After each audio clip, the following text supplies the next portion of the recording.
Okay, start ചെയ്യാം. Ready ആയോ എല്ലാവരും?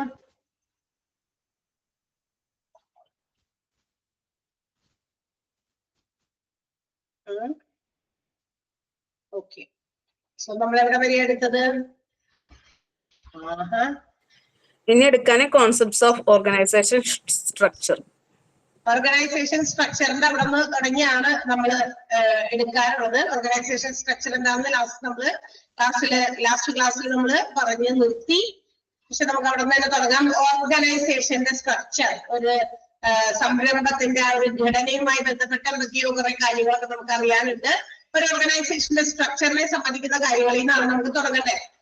ഓക്കെ ആണല്ലോ? എല്ലാവരും അവിടെ വരെ എത്തിയിട്ടുണ്ട്. നിങ്ങൾ അവിടെ വരെ എത്തിയിട്ടുണ്ടാവണം എല്ലാവരും. ബാക്കി അടയാളപ്പെടുത്തി പഠിക്കാനുള്ളതും ഒക്കെ. ഓക്കെ, യെസ്, മനസ്സിലാക്കുക. ഓക്കെ, അപ്പൊ ഓർഗനൈസേഷണൽ സ്ട്രക്ചർ എന്ന് പറയുന്നത് എന്താന്ന് പറഞ്ഞു? It's how the activities like the task allocation. ഒരു ഓർഗനൈസേഷനിലെ ഓരോ ജോലിയും ആർക്കൊക്കെ എങ്ങനെയൊക്കെ അത് കൊടുക്കണം, അതെങ്ങനെയൊക്കെയാണ് കോർഡിനേറ്റ് ചെയ്യേണ്ടത്, അതെങ്ങനെ സൂപ്പർവൈസ് ചെയ്യണം, ഇതിനൊക്കെ വേണ്ടിയിട്ട് എന്താ പറയാ നടത്തുന്ന പല കാര്യങ്ങൾ, അതൊക്കെ എങ്ങനെയാണെന്ന് എക്സ്പ്ലെയിൻ ചെയ്തതാണ്. How to allocate the task. ആ ടാസ്കുകൾ എങ്ങനെ ഡിവൈഡ് ചെയ്ത് ഓരോരുത്തർക്കും ഓരോ എംപ്ലോയീസിന് കൊടുക്കണം, അതെങ്ങനെ കോർഡിനേറ്റ് ചെയ്യണം, ഹൗ ടു സൂപ്പർവൈസ്, എങ്ങനെ സൂപ്പർവിഷൻ നടത്തണം ഒരു ഓർഗനൈസേഷനെ towards the achievement of organisational goals. ഒരു ഓർഗനൈസേഷൻ അത് ലക്ഷ്യം വെച്ചിരിക്കുന്ന ലക്ഷ്യം പ്രാപ്തമാക്കാൻ വേണ്ടിയിട്ട് എങ്ങനെയാണ് അവിടെയുള്ള എംപ്ലോയീസിന് ജോലികൾ അലോക്കേറ്റ് ചെയ്യേണ്ടത്, അവരെ കൊണ്ട് അതൊക്കെ എങ്ങനെ കോർഡിനേറ്റ് ചെയ്ത് ചെയ്യിപ്പിച്ച് മുന്നോട്ട് കൊണ്ടുപോകണം, അതിന്റെ സൂപ്പർവിഷൻ, ഇത്തരം കാര്യങ്ങളൊക്കെയാണ് ഒരു ഓർഗനൈസേഷന്റെ സ്ട്രക്ചർ എക്സ്പ്ലെയിൻ ചെയ്യുന്നത്. അതാണ് ഒരു സംരംഭത്തിന്റെ ഘടനയെ വിശദീകരിക്കുന്നത്. അപ്പൊ അതിന് ബേസ് ചെയ്യുന്ന കുറെ കോൺസെപ്റ്റുകൾ നമുക്ക് പഠിക്കാനുണ്ട്. ഓർഗനൈസേഷന്റെ സ്ട്രക്ചറിനെ ബേസ് ചെയ്തിട്ടുള്ള കുറച്ച് കോൺസെപ്റ്റുകളാണ് നമുക്കിനി പഠിക്കാനുള്ളത്. ഒന്നാമത്തേത് task accomplishment or personal satisfaction. നമുക്കറിയാം, when the task is allocated to each and every employee, it is their responsibility to complete that particular task. അതായത് ഒരു ഓർഗനൈസേഷനിൽ ഓരോ എംപ്ലോയീസിനും അവർക്ക് അലോക്കേറ്റ് ചെയ്തിരിക്കുന്ന വർക്കുകൾ, ജോലികൾ, ടാസ്കുകൾ, അത് അവർക്ക് കൊടുത്തു കഴിഞ്ഞാൽ അത് അവർ ചെയ്തു തീർക്കാൻ റെസ്പോൺസിബിൾ ആണ്. അതാണ് ടാസ്ക് അക്കംപ്ലിഷ്മെന്റ് എന്ന് പറയുന്നത്. അപ്പൊ എന്ത് കിട്ടും? ആ ജോലിയിൽ നിന്ന് നമുക്കൊരു സംതൃപ്തി, അത് ഡൺ അല്ലെ, അത് ചെയ്തു തീർത്തു, പൂർത്തീകരിച്ചു എന്നുള്ള ആ ഒരു സാറ്റിസ്ഫാക്ഷൻ നമുക്ക് കിട്ടുന്നു. അപ്പൊ ടാസ്ക് അക്കംപ്ലിഷ്മെന്റ് എന്ന് പറയുന്നത് ഓരോ ആളുകൾക്കും കൊടുക്കുന്ന ജോലികൾ അവരെങ്ങനെ അത് എത്ര ഭംഗിയായി, എത്ര സാറ്റിസ്ഫൈഡ് ആയിട്ട് ആ ഒരു ജോലി തൊഴിൽ ചെയ്തു എന്നുള്ളതാണ് ടാസ്ക് അക്കംപ്ലിഷ്മെന്റ് എന്ന് പറയുന്നത്. കോൺസെപ്റ്റുകളുടെ ഹെഡുകളൊക്കെ മാത്രം നിങ്ങൾ അറിഞ്ഞിരുന്നാൽ മതി, കൂടുതൽ ആഴത്തിലേക്കൊന്നും ആവശ്യമില്ല. ചിലത് നമ്മൾ അണ്ടർലൈൻ ചെയ്ത് പഠിക്കാൻ പറയും, അത് പഠിക്കേണ്ടി വേണം. അതിലൊരു ഒന്നാണ് അടുത്തത് ഡെലിഗേഷൻ ഓഫ് അതോറിറ്റി. എന്താണ് നമുക്കിനി ഒരു ജോലി എന്തെങ്കിലും ചെയ്യാൻ ഒരു ഇൻഡിവിജ്വൽ മറ്റൊരു ഇൻഡിവിജ്വലിന് ആ ഒരു അധികാരം കൊണ്ട് കൈമാറുന്നതാണ്. Right to act. നിങ്ങൾ ഇങ്ങനെ ചെയ്യുക, ഇങ്ങനെ പ്രവർത്തിക്കുക, and you can take decisions. ഈ ഇന്ന കാര്യങ്ങളിൽ നിങ്ങൾക്ക് തീരുമാനങ്ങൾ എടുക്കാം. And also they can make requisitions for the resources. ആ ഒരു സംരംഭത്തിൽ എന്തൊക്കെ വിഭവങ്ങൾ വേണം അല്ലെ, അതായത് ക്യാപിറ്റലോ അല്ലെങ്കിൽ മറ്റേതെങ്കിലും തരത്തിലുള്ള വിഭവങ്ങളൊക്കെ വേണോ, അതിന് വേണ്ടിയിട്ടുള്ള റിക്വസിഷൻസ് റിക്വസ്റ്റ് ചെയ്യാം. ഇത് മാത്രമല്ല, ഡിറക്ഷൻസ്, പല രീതിയിലുള്ള മാർഗനിർദ്ദേശങ്ങളൊക്കെ കൊടുക്കണം, എന്തെങ്കിലുമൊക്കെ ഇന്ന പ്രവർത്തികളൊക്കെ ചെയ്യണം. And also they can execute their task. നിങ്ങൾ നിങ്ങളുടെ ജോലികളൊക്കെ കൃത്യമായിട്ട് ഓർഡർ അനുസരിച്ച് ചെയ്യുക എന്നുള്ള കാര്യങ്ങളൊക്കെ. അപ്പൊ ജോബ് റെസ്പോൺസിബിലിറ്റീസ് ചെയ്യുന്നതിന് വേണ്ടിയിട്ട് ഓരോരുത്തരെയും ആക്ട് ചെയ്യാനും അവർക്ക് വേണ്ടി ഡിറക്ഷൻസ് കൊടുക്കാനും അവർ ഇൻഡിവിജ്വൽ ആയിട്ട് ഓരോരുത്തർക്കും അവരവരുടേതായ ആ ഒരു പ്രത്യേക സിറ്റുവേഷനിൽ what decisions they can take, അവർക്ക് വേണ്ട ഡിസിഷൻസ് എടുക്കാനും ഒക്കെ ഉള്ള കാര്യങ്ങൾ നമ്മൾ കൊടുക്കുക എന്നുള്ളത്. ഡെലിവർ ചെയ്യുന്നതിനെയാണ് നമ്മൾ ഡെലിഗേഷൻ ഓഫ് അതോറിറ്റി എന്ന് പറയുന്നത്.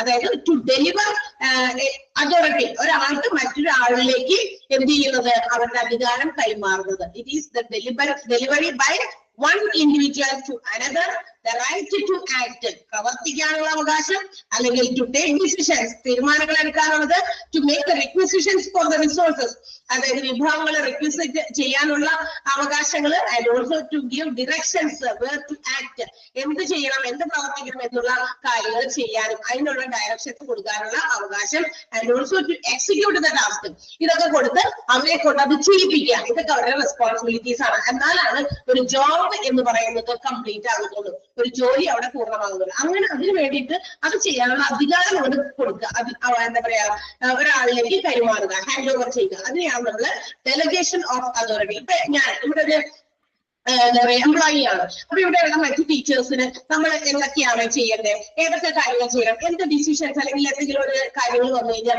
How can you solve that, അത് നിങ്ങൾ എങ്ങനെ അതിന് സൊല്യൂഷൻ പ്രൊവൈഡ് ചെയ്യണം എന്നുള്ള കാര്യങ്ങൾ നമ്മൾ എന്ത് ചെയ്തിരിക്കുകയാണ്, അവരിലേക്ക് കൊടുത്തിരിക്കുകയാണ്. സോ അല്ലെങ്കിൽ ഈച്ച് ആൻഡ് എവറിത്തിങ്ങിന് നമ്മളോട് അല്ലെങ്കിൽ നമ്മൾക്ക് മറ്റുള്ളവരോട് മാനേജ്മെന്റിലേക്ക് നമ്മൾ ഓരോന്നിനും വേണ്ടിയിട്ട് അവരെ കോൺടാക്ട് ചെയ്യേണ്ടി വരും അല്ലെ. അപ്പൊ അതിന് വേണ്ടിയിട്ട് കുറെ കാര്യങ്ങൾ നമ്മളിലേക്ക് തന്നിട്ടുണ്ട്. അപ്പൊ നമ്മൾ അതനുസരിച്ചിട്ട് ആക്ട് ചെയ്യാണ്, നമ്മൾ നമ്മുടെ വർക്ക് കംപ്ലീറ്റ് ചെയ്യാണ്. അതാണ് ഡെലിഗേഷൻ ഓഫ് അതോറിറ്റി. ഇപ്പൊ നമുക്ക് മനസ്സിലായിട്ടുണ്ടാവും എല്ലാവർക്കും. ആ ഒരു പോയിന്റ് വളരെ ഇമ്പോർട്ടന്റ് ആണ്. എന്താണ് ഡെലിഗേഷൻ ഓഫ് അതോറിറ്റി ചോദിച്ചു കണ്ടിട്ടുണ്ട്. അതുകൊണ്ട് അതൊന്ന് അണ്ടർലൈൻ ചെയ്ത് മാർക്ക് ചെയ്തിട്ടേക്കാം. പാരഗ്രാഫ് എന്താ പറയാ നമ്മുടെ ഇതില് നമ്മുടെ ബ്രാക്കറ്റിൽ ഇടുകയോ അണ്ടർലൈൻ ചെയ്യുകയോ എന്തെങ്കിലും ചെയ്യാം കേട്ടോ. ക്ലിയർ ആയോ delegation of authority? Next one proper supervision ആണ്. അതായത് full length of supervision, proper spanning full length. അതായത് പരമാവധി അവർക്ക് വേണ്ട നിർദ്ദേശങ്ങളൊക്കെ കൊടുക്കുന്നുണ്ട്. ഓക്കെ, ടാസ്ക് അലോട്ട് ചെയ്തിട്ടുണ്ട്. പക്ഷെ ഇതിനെല്ലാം പുറമെ ഇടയ്ക്കിടയ്ക്ക് അവർക്ക് സൂപ്പർവിഷൻ കൊടുക്കണം. എന്ന് വെച്ചാൽ നമ്മൾ അവർ ചെയ്യുന്ന ജോലിയെ എത്രയുണ്ട്, എങ്ങനെയൊക്കെയാണ് ചെയ്യുന്നത്, അതൊക്കെ ഒന്ന് വിലയിരുത്തണം, അസസ് ചെയ്യണം. അതെങ്ങനെ പറ്റുള്ളൂ? By supervision. തീർച്ചയായിട്ടും അവരെ സൂപ്പർവൈസ് ചെയ്താലാണ്. ഓരോ എംപ്ലോയീസിനും അവരുടെ ജോലികൾ അലോക്കേറ്റ് ചെയ്ത് കൊടുത്തിട്ടുണ്ട് എന്ന് വിചാരിച്ചിട്ട് അവർ ചെയ്തോളും എന്നുള്ള കോൺഫിഡൻസിൽ നമ്മൾ അവിടെ ഇരുന്നത് കാര്യമില്ല. മാനേജ്മെന്റ് മേ ഹാവ് ടു, അതായത് ഹ്യൂമൻ റിസോഴ്സ് മാനേജ്മെന്റ്, ഇവിടെ ആ മാനേജ്മെന്റ് ആണ്. കാരണം അവരാണ് മാൻ പവറിനെ, ഹ്യൂമൻ റിസോഴ്സസിനെ, എംപ്ലോയീസിനെ മുഴുവനും എന്ത് ചെയ്യുന്നത്, മാനേജ് ചെയ്യുന്നത്. So they have to make some supervisions. ഇടയ്ക്കിടയ്ക്ക് ആഴ്ചയിലൊരിക്കലും അല്ലെങ്കിൽ അത് ഏത് രീതിയിലുള്ള ടാസ്ക് ആണെന്ന് നോക്കുക, ജോബുകളാണെന്ന് നോക്കുക. അതനുസരിച്ച് എന്ത് ചെയ്യണം, ഇടയ്ക്കിടയ്ക്ക് സൂപ്പർവിഷൻസ് നടത്തണം. ആ സൂപ്പർവിഷൻസ് ഉണ്ടാകുമ്പോൾ തന്നെ എംപ്ലോയീസിന് എന്താ പറയാ ഒരു ഇൻക്ലൂഷൻ ആണ് അല്ലെ. അതായത് നമ്മളെ ഇടയ്ക്കിടയ്ക്ക് വന്ന് നോക്കുന്നുണ്ട്, നമ്മളുടെ വർക്കൊക്കെ നമ്മൾ പ്രോപ്പർ ആക്കണം, അതുപോലെ തന്നെ വളരെ എഫിഷ്യന്റ് ആക്കി ചെയ്യണം എന്ന് ആ ഒരു ബോധ്യം കൂടി എംപ്ലോയീസിന് വരും. അതിന് വേണ്ടിയിട്ട് എന്ത് ചെയ്യണം, പ്രോപ്പർ സ്പാൻ ഓഫ് സൂപ്പർവിഷൻ എന്ന് പറയുന്നത് ഓർഗനൈസേഷന്റെ സ്ട്രക്ചറിന്റെ ഒരു കോൺസെപ്റ്റ് ആണ്. Okay, next one degree of specialisation. See നമുക്കറിയാം when we are doing a work regularly and also repeatedly, നമ്മൾ എന്തെങ്കിലും ഒരു ജോലി വളരെ റെഗുലർ ആയിട്ട് ആവർത്തിച്ച് ചെയ്യുമ്പോൾ we become specialised in that particular field. ആ ഒരു കാര്യത്തിൽ നമ്മൾ എന്താകും, സ്പെഷ്യലൈസ്ഡ് ആകും. എന്ന് വെച്ചാൽ നമ്മൾ ഭയങ്കര പെർഫെക്റ്റ് ആകും. പ്രാക്ടീസ് മേക്സ് മാൻ പെർഫെക്റ്റ് നമ്മൾ കേട്ടിട്ടുണ്ട് അല്ലെ.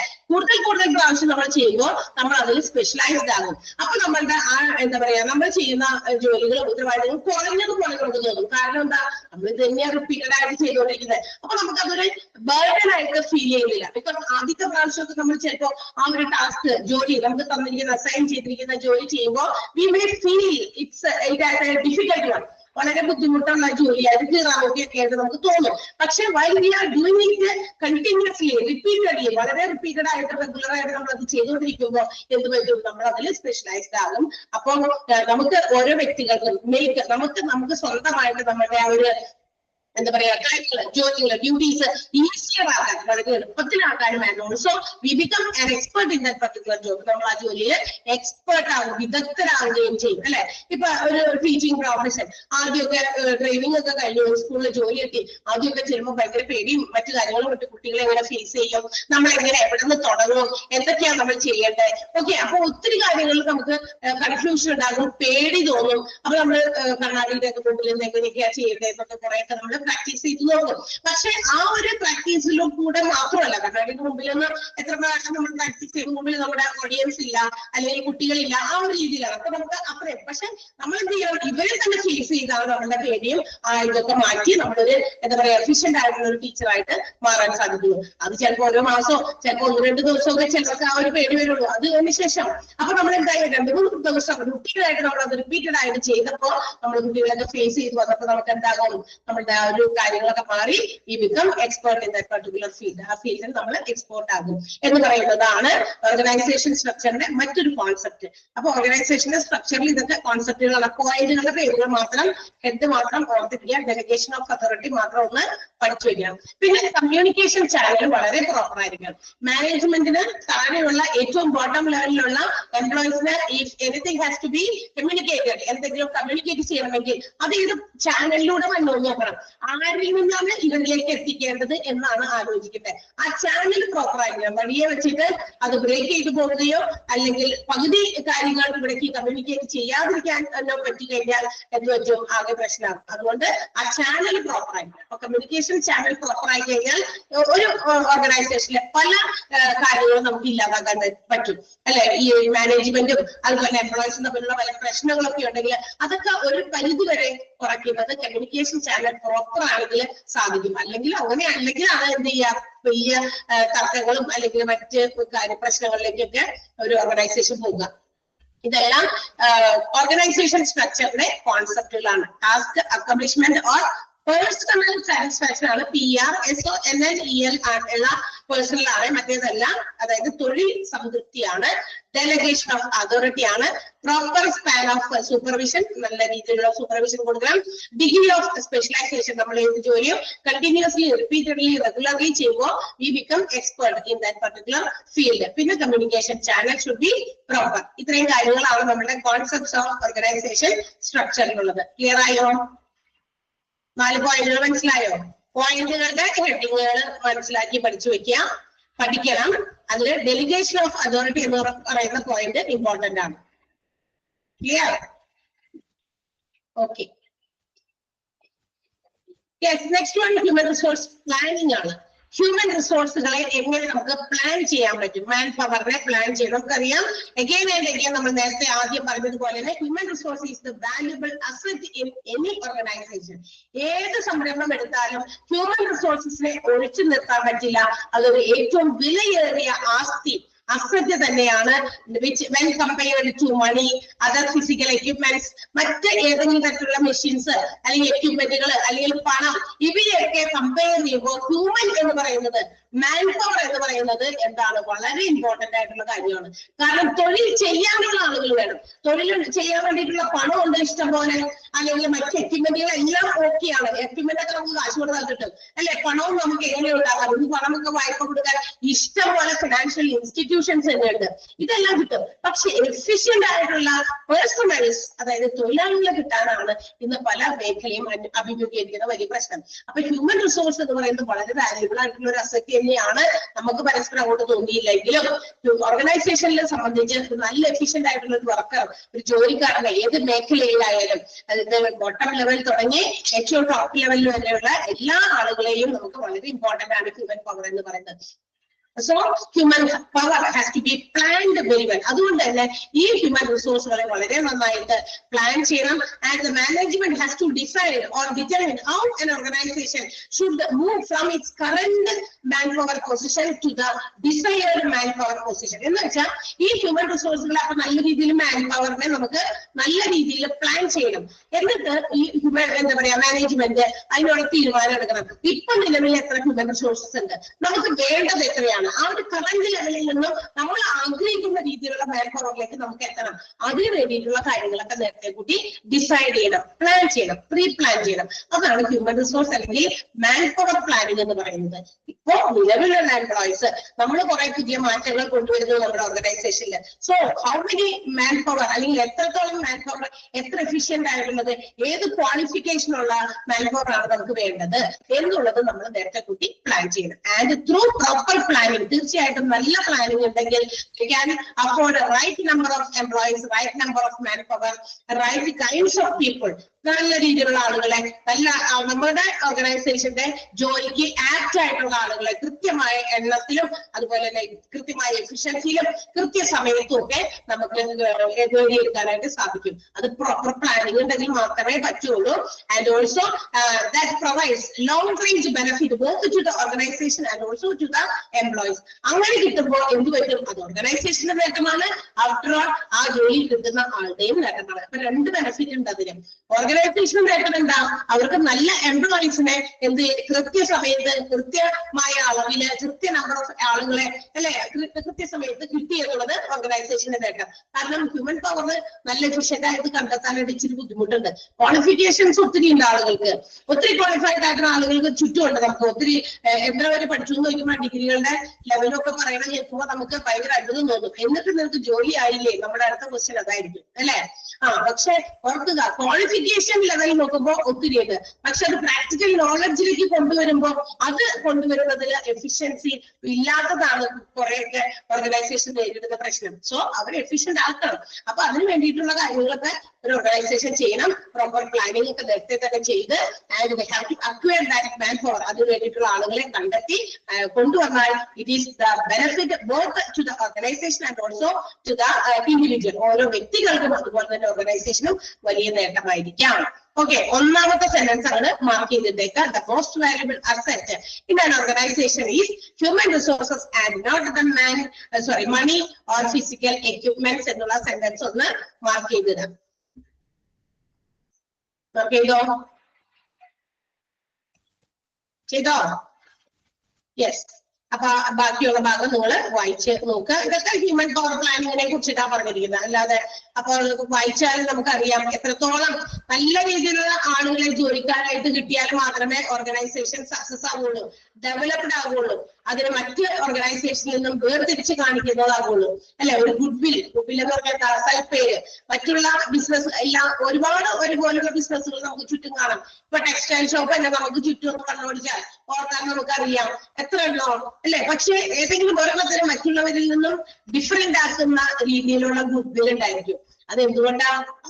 അതിനെ വേർതിരിച്ച് കാണിക്കുന്ന എന്തോ ഒന്ന് ആ ഓർഗനൈസേഷനിലുണ്ട്. ചിലപ്പോ കസ്റ്റമേഴ്സിനോട് നല്ല രീതിയിലുള്ള പൊളൈറ്റ് ആയിട്ടുള്ള ബിഹേവിയർ ആയിരിക്കാം, അല്ലെങ്കിൽ അവിടുത്തെ മറ്റ് ഏതെങ്കിലും ക്വാളിറ്റിയുള്ള ഗുഡ്സ് പ്രൊവൈഡ് ചെയ്യുന്നതുകൊണ്ടായിരിക്കാം, റീസണബിൾ റേറ്റ് ആയതുകൊണ്ടായിരിക്കാം. ഒത്തിരി ഫാക്ടേഴ്സ് അതിന്റെ പിന്നിലുണ്ട്. സോ അങ്ങനെ ഡിഫറെന്റ് ആകാനായിട്ട് നോക്കണമെങ്കിൽ ഓർഗനൈസേഷൻ അത്തരം നല്ല രീതിയിലുള്ള പ്ലാനിങ് എന്തിനെ സംബന്ധിച്ച് വേണം? Most important thing human resource planning തന്നെയാണ്. ഇനി ഹ്യൂമൻ റിസോഴ്സ് പ്ലാനിങ്ങിന്റെ പ്രോസസ്സുകളാണ് നമ്മൾ പഠിക്കുന്നത്. ഈ ഹ്യൂമൻ റിസോഴ്സിനെ പ്ലാൻ ചെയ്യാൻ എന്ന് പറയുന്നത് it's not a single step. ഒരൊറ്റ സ്റ്റെപ്പിൽ മാൻ പവർ പ്ലാനിങ് നടത്താനൊന്നും പറ്റുന്നില്ല. ഇത് പറയുന്നുണ്ട് ഇവിടെ it is A multi step process എന്ന് പറയുന്നത്. ഒരുപാട് കാര്യങ്ങൾ അതിനകത്ത് സ്റ്റെപ്പ് ബൈ സ്റ്റെപ്പ് ആയിട്ട് പോകുന്നുണ്ട്. ഹ്യൂമൻ പവറിനെ അല്ലെങ്കിൽ മാൻ പവറിനെ നമുക്ക് എങ്ങനെ പ്ലാൻ ചെയ്യാം? It's A multi step process and let us see what are the steps included in the process of man power planning. ഒറ്റ സ്റ്റെപ്പ് അല്ല, കുറെ സ്റ്റെപ്പുകൾ ഉണ്ട്. അതുകൊണ്ട് തന്നെ ഓരോ സ്റ്റെപ്പുകൾ നമുക്ക് നോക്കാം. ഒന്നാമത്തേത് to decide the goals or aims. First of all, the organization has to decide what is its goal or aim. എന്താണ് നമ്മുടെ ലക്ഷ്യം? നമ്മുടെ ഓർഗനൈസേഷൻ എന്താണ് ലക്ഷ്യം വെക്കുന്നത് എന്നുള്ളത് അറിയണം.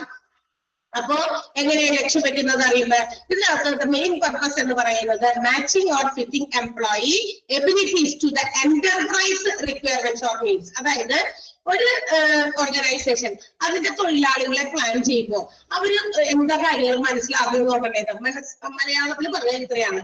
അതായത് കൃത്യമായ ആളുകളെ സെലക്ട് ചെയ്യണം. അതായത് നമ്മളുടെ ഓർഗനൈസേഷന്റെ റിക്വയർമെന്റ് മനസ്സിലാക്കി നമ്മുടെ ഓർഗനൈസേഷനിൽ ഇന്ന ആളുകളെയാണ് വേണ്ടത്. ഇപ്പൊ എന്താ പറയാ, ഒരു എഡ്യൂക്കേഷണൽ ഇൻസ്റ്റിറ്റ്യൂഷൻ നടത്തുന്ന ഒരു ഓർഗനൈസേഷൻ എഡ്യൂക്കേഷണൽ ആയിട്ടുള്ള കാര്യങ്ങളാണ് അവിടെ നടക്കുന്നത്. അപ്പൊ അവിടെ വിദ്യാഭ്യാസത്തിന് പ്രാധാന്യം നൽകുന്നത് എന്നുള്ളത് കൊണ്ട് ടീച്ചിങ് പ്രൊഫഷണൽ കൂടുതലായിട്ട് കൈകാര്യം ചെയ്യാൻ വളരെ നല്ല രീതിയിൽ ഹാൻഡിൽ ചെയ്യാൻ ടീച്ചിങ്ങിനെ സഹായിക്കുന്ന ആളുകളെയാണ് കൂടുതൽ വേണ്ടത്.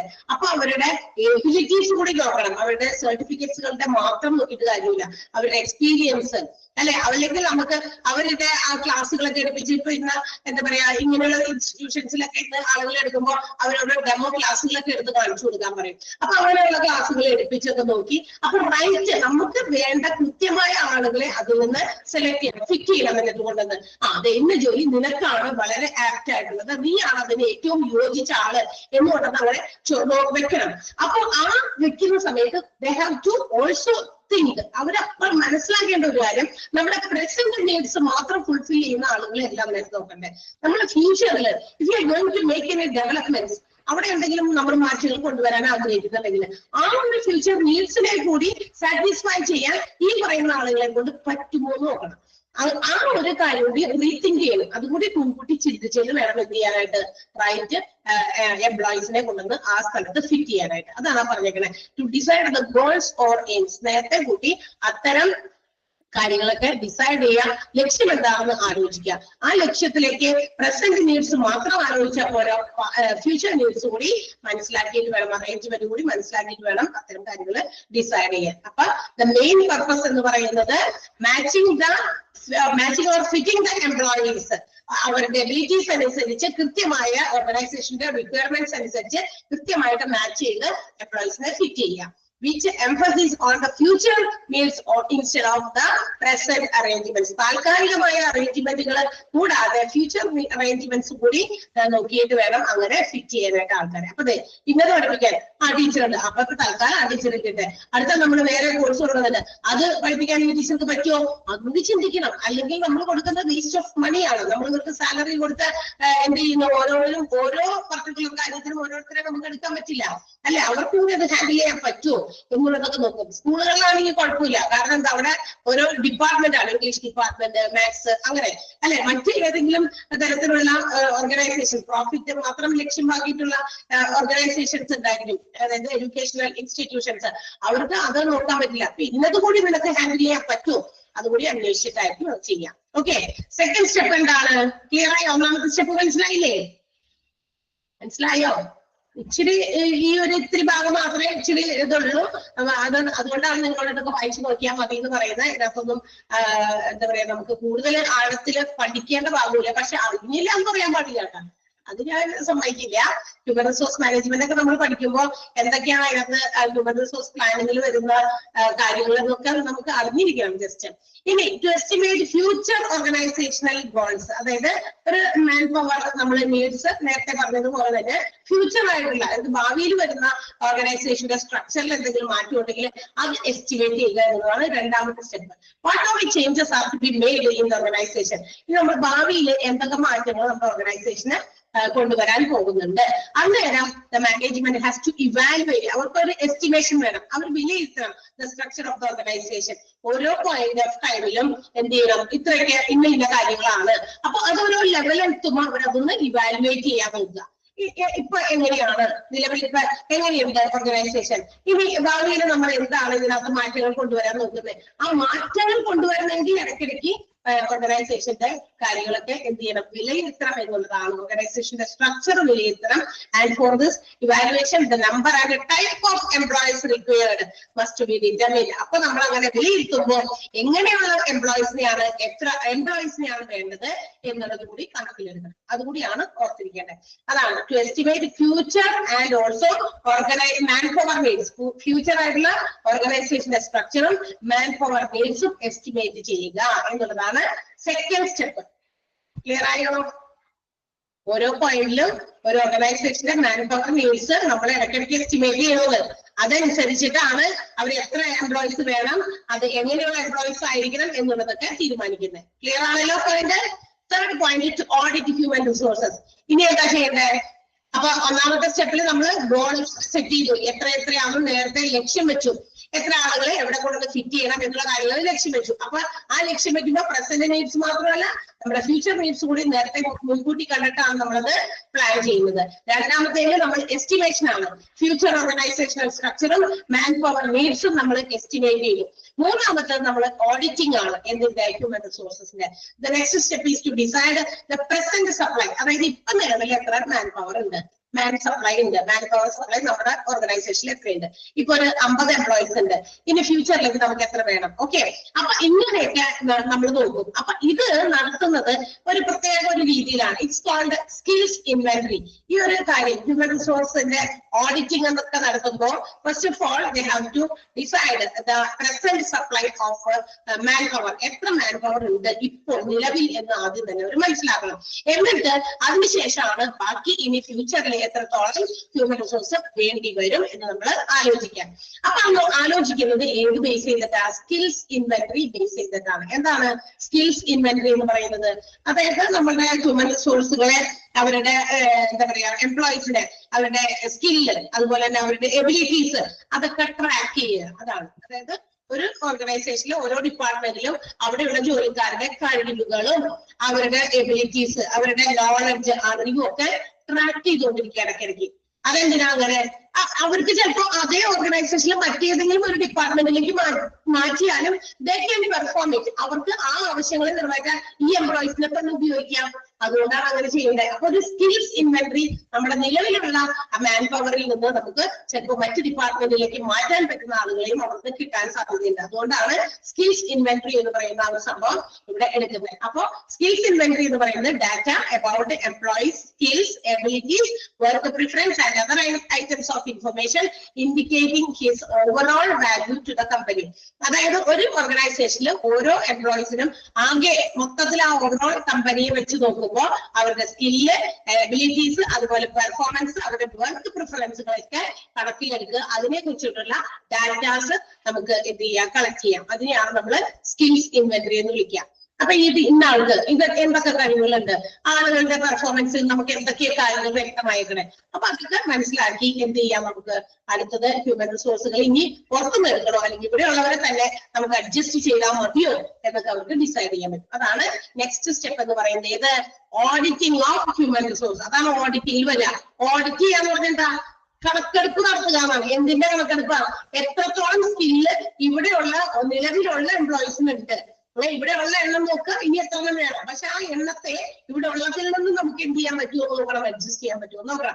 അത് നോക്കണമെങ്കിൽ സ്കിൽസ് ഇൻവെന്ററി ആ ഒരു ഡാറ്റ അവര് കളക്ട് ചെയ്യണം. കളക്ട് ചെയ്യാൻ പറഞ്ഞാൽ മനസ്സിലാക്കി സ്കിൽസ് ഇൻവെന്ററി നോക്കിയിട്ടാണ് അത്തരം ഫ്യൂച്ചർ നീഡ്സ് എന്ത് ചെയ്യുന്നത്? സാറ്റിസ്ഫൈ ചെയ്യുന്നത്. അതാണ്. ക്ലിയർ ആയോ? ഓഡിറ്റ് ഹ്യൂമൻ റിസോഴ്സ് ഓഡിറ്റ് മനസ്സിലായോ? വായിച്ചു നോക്കിയാൽ മനസ്സിലാകുന്നുണ്ടോ എന്നുകൂടി ഒന്ന് നോക്കിയേക്കാം. സ്കിൽസ് ഇൻവെന്ററി എന്താണെന്ന് അവിടെ തന്നെ എഴുതിയിട്ടുണ്ട്. Consist of data each employees skills, abilities, work preference and other items of information indicating his overall value of the company. ഒരു കമ്പനിയുടെ മൊത്തത്തിലുള്ള വിലയിരുത്തലുകളിൽ എന്താണ്? ഒരു എംപ്ലോയിയുടെ എന്താ പറയാ സ്കില്ല്, അവരുടെ വർക്ക് പ്രിഫറൻസുകൾ, അവരുടെ മറ്റ് ഏതെങ്കിലും തരത്തിലുള്ള ഇൻഫർമേഷൻസ് കളക്ട് ചെയ്ത് അതായത് ജോലിക്ക് വേണ്ടിയിട്ട് ജോലി സംബന്ധമായിട്ടുള്ള കുറെ ഡാറ്റാസ് ഇതിൽ നിന്ന് കളക്ട് ചെയ്യുക.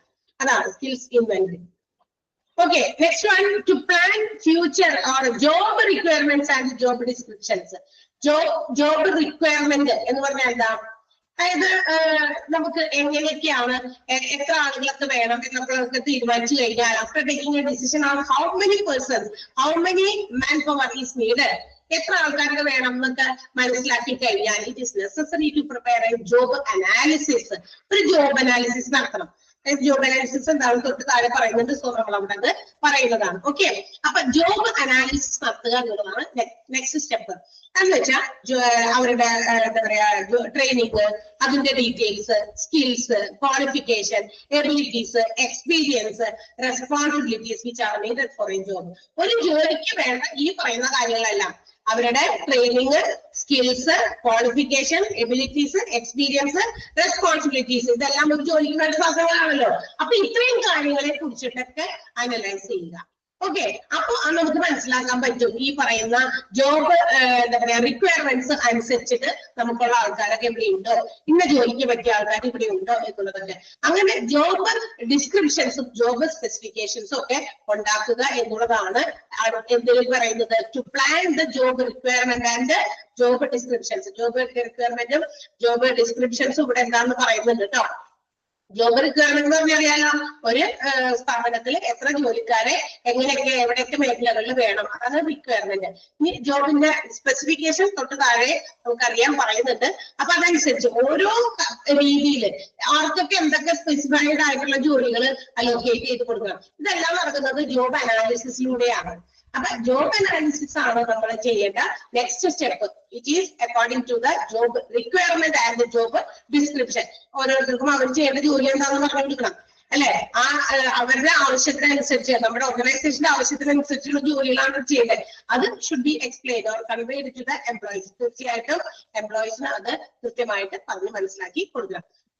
അപ്പൊ അവരുടെ ഈ മാൻ പവർ എത്രയാണെന്ന് മനസ്സിലാക്കി കഴിഞ്ഞാൽ അടുത്ത സ്റ്റെപ്പാണ് ജോബ് അനാലിസിസ് നടത്തുക എന്നുള്ളത്. അവരുടെ ജോബിനെ കുറിച്ചിട്ടുള്ള പ്ലാനിങ് നേരത്തെ കൂട്ടി നടത്തുക. അത് ബേസ് ചെയ്യുന്നത് എംപ്ലോയീസിന്റെ skill, qualification, training, abilities, experience and also the responsibilities for a job. ആ ജോബിന് വേണ്ടിയിട്ടുള്ള എല്ലാ ഉത്തരവാദിത്തങ്ങള്, ട്രെയിനിങ്, ക്വാളിഫിക്കേഷൻ, സ്കില്ല് ഇതൊക്കെ ഉണ്ടോ എന്ന് നോക്കുക എന്നുള്ളതാണ്. ഓക്കെ, ഇനി ജോബ് അനാലിസിസ് എന്താണെന്ന് വീണ്ടും അവിടെ എടുത്ത് പറയുന്നുണ്ട്. ഞാൻ പറഞ്ഞു നേരത്തെ അവിടെ താഴെ ഉണ്ടെന്ന്. ജോബ് അനാലിസിസ് എന്ന് പറയുന്നത് അണ്ടർലൈൻ ചെയ്ത് വെച്ചേക്കണം, അത് ഇമ്പോർട്ടന്റ് ആണ്. It is the process of determining and recording all the relevant information about A particular job.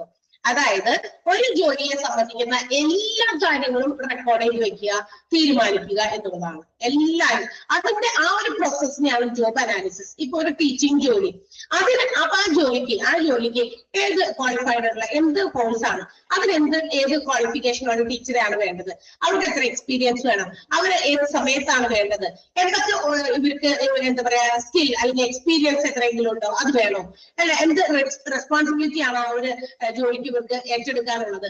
ഇങ്ങനെ റെലവെന്റ് ആയിട്ടുള്ള ഇമ്പോർട്ടന്റ് ആയിട്ടുള്ള എല്ലാ കാര്യങ്ങളും ആ ജോലിയെ കുറിച്ച് എന്താക്കുക, ഡിറ്റർമിൻ ചെയ്യുക. And also should be record ചെയ്യുക. അതിനെയാണ് ജോബ് അനാലിസിസ് എന്ന് വിളിക്കുക. ജോബ് അനാലിസിസ് അണ്ടർലൈൻ ചെയ്യണം.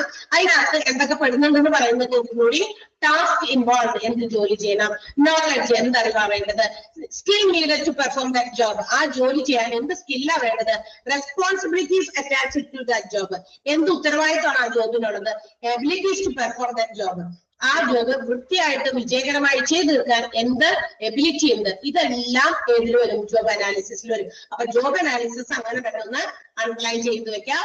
ഏതൊക്കെയാണ് ജോബ് അനാലിസിസിൽ വരുന്നത് എന്ന ചോദ്യവും കണ്ടിട്ടുണ്ട്. അപ്പൊ ജോബ് അനാലിസിസ് ഇൻക്ലൂഡ് എന്തൊക്കെയാണ് അതിനകത്ത് ഇൻക്ലൂഡ് ചെയ്തിരിക്കുന്നത്? Knowledge needed to perform the job, responsibilities attached to the job, abilities to perform the job successfully, വളരെ വിജയകരമായിട്ട് ആ ജോബ് ചെയ്യാനുള്ള എബിലിറ്റി. അപ്പൊ എബിലിറ്റി ഉണ്ട്, റെസ്പോൺസിബിലിറ്റി ഉണ്ട്, ടാസ്ക് ഇൻവോൾവ്ഡ് ഉണ്ട്, എല്ലാം ആ ജോബുമായി ബന്ധപ്പെട്ടതാണ്. ഇതെല്ലാം ഇൻക്ലൂഡ് ചെയ്യുന്ന കാര്യങ്ങളെ കുറിച്ചിട്ട് ഇൻഫോർമേഷൻസ് നേരത്തെ കൂട്ടി തീരുമാനിക്കുക, അതെല്ലാം റെക്കോർഡ് ചെയ്ത് വെക്കുന്ന പ്രോസസ്സിനെയാണ് നമ്മൾ ജോബ് അനാലിസിസ് എന്ന് വിളിക്കുക. വളരെ ഇമ്പോർട്ടന്റ് ആണ്. ആ പോയിന്റ് ഒന്ന് മാർക്ക് ചെയ്ത് ബ്രാക്കറ്റ് ഇട്ട് വെച്ചേക്കാം. ക്ലിയർ ആയോ? പോയിന്റ് എന്താണ്? ആർക്കെങ്കിലും മനസ്സിലാക്കുന്നുണ്ടോ? മാർക്ക് ചെയ്തോ? മാർക്ക് ചെയ്തു. Okay, next one job description ആണ്. ജോബ് ഡിസ്ക്രിപ്ഷൻ അല്ലെങ്കിൽ JD, ഷോർട്ട് ഫോമിൽ JD എന്ന് പറയുന്നതാണ്. It is A written account that narrates the general task. ഒരു ജോലി കിട്ടിക്കഴിഞ്ഞാൽ ആ ജോലിയിൽ ചെയ്യേണ്ട പൊതുവായിട്ടുള്ള ചില ടാസ്കുകൾ, റെസ്പോൺസിബിലിറ്റീസ്, അവരുടെ പൊസിഷൻ, മാത്രമല്ല ഡ്യൂട്ടീസ്, ഇതെല്ലാം വ്യക്തമായി എഴുതി വെച്ചിരിക്കുന്നതിനെയാണ് നമ്മള് ജോബ് ഡിസ്ക്രിപ്ഷൻ വിളിക്കുക. ഇപ്പൊ നമ്മളിപ്പോ ടീച്ചേഴ്സ് എന്തൊക്കെ കാര്യങ്ങൾ ചെയ്യണം അത് ഇങ്ങനെ എഴുതി റെക്കോർഡ് ചെയ്ത് വെച്ചിരിക്കുകയാണ്. കാരണം ആ എഴുതി വെച്ചിരിക്കുന്ന നമുക്കൊരു തെളിവാണ്. ഇന്ന എല്ലാ കാര്യങ്ങൾ, ഡ്യൂട്ടീസ്, റെസ്പോൺസിബിലിറ്റീസ് ഇപ്പൊ ഏതെങ്കിലും ആളുകൾ ഫോളോ ചെയ്യാത്തതുണ്ടെങ്കിൽ അതൊരു കുറ്റമാണ്. കാരണം അത് അവിടെ എഴുതി വെച്ചിട്ടുണ്ട്. Because you have to follow these things. ഈ ഡിസ്ക്രിപ്ഷൻസ് ഫോളോ ചെയ്താണ് നിങ്ങളുടെ കാര്യങ്ങൾ ചെയ്യേണ്ടത് എന്ന് നമ്മളോട് പറഞ്ഞ് മനസ്സിലാക്കി തരുന്നു. ഓക്കെ, അപ്പൊ അത് ഇടയ്ക്കിടയ്ക്ക് പറയേണ്ട ആവശ്യമില്ല. ഓക്കെ, ജോബ് റിക്വയർമെന്റ് പറയാം. അപ്പൊ ഇടയ്ക്കിടയ്ക്ക് പറയേണ്ട കാര്യമില്ല. ബിക്കോസ് അത് റിട്ടേൺ ആണ്, എഴുതി വെച്ചിട്ടുണ്ട്. സോ നമുക്ക് അതിൽ നിന്ന് മനസ്സിലാക്കണം പിന്നെ ഇന്ന കാര്യങ്ങളൊക്കെയാണ് നമ്മുടെ ഡ്യൂട്ടി, ഇന്ന റെസ്പോൺസിബിലിറ്റീസ് ആണ്, ഇതാണ് എന്റെ പൊസിഷൻ ഈ ഒരു ജോബില് എന്നൊക്കെ നമുക്ക് മനസ്സിലാക്കി തരുന്ന, നെറേറ്റ് ചെയ്ത് തരുന്ന ഒരു റിട്ടേൺ അക്കൗണ്ട്, അതാണ് ജോബ് ഡിസ്ക്രിപ്ഷൻ. അതും അണ്ടർലൈൻ ചെയ്ത് വെക്കാം. Job analysis, job requirement, job description, ഇത് മൂന്നും ഇമ്പോർട്ടന്റ് ആണ്. JD എന്നാണ് അതിനെ ഷോർട്ട് ആയിട്ട് എഴുതിയിരിക്കുന്നത്. Job description or JD. JD is a written account that narrates the general task or other related duties and responsibilities of the position. ഒരു ജോലിയുടെ ഒരു സ്ഥാനത്ത് നിന്നുകൊണ്ട് നമ്മുടെ ഡ്യൂട്ടീസ്, നമ്മുടെ റെസ്പോൺസിബിലിറ്റീസ്, നമ്മുടെ ടാസ്കുകളൊക്കെ എങ്ങനെ ചെയ്യണമെന്ന് നെറേറ്റ് ചെയ്യുന്ന ഒരു റിട്ടൺ അക്കൗണ്ടിനെയാണ് ജോബ് ഡിസ്ക്രിപ്ഷൻ എന്ന് വിളിക്കുക. ജോബ് റിക്വയർമെന്റ് ഒന്ന് പറയാമോണ്, അത് അവിടെ സ്കിപ്പ് ചെയ്ത് പോയി. Qualifications and skill needed for A certain position. Simple അല്ലേ?